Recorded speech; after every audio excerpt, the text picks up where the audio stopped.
वाहन जाग्यावर जिवंत जळाले अशी माहिती समोर येते। तुम्ही पाहत असाल हा जो कंटेनर आहे, हा कंटेनर खरं तर कात्रज बोगद्याच्या दिशेने मुंबईकडे जात असताना या कंटेनरचा ब्रेक फेल झाला आणि त्यानंतर या कंटेनरनं समोर येणाऱ्या प्रत्येक वाहनाला धडक दिल्याची माहिती आहे।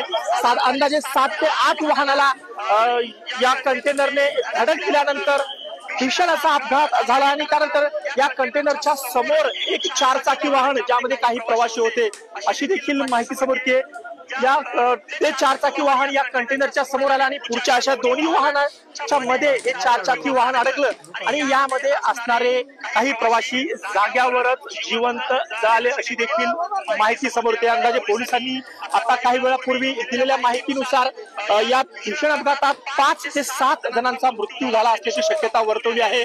तर जवळपास 20 ते 25 जण या अपघातात जखमी झाले। आपण पाहू शकता पुण्यातील नवले पुलाजवळचा ही भीषण दृश्य आहेत। मुंबईच्या दिशेने जाणारा खरं तर हा मार्ग आहे आणि मी सुरुवातीला सांगितलं त्याप्रमाणे कात्रज बोगद्याच्या दिशेहून हा कंटेनर आला होता आणि हा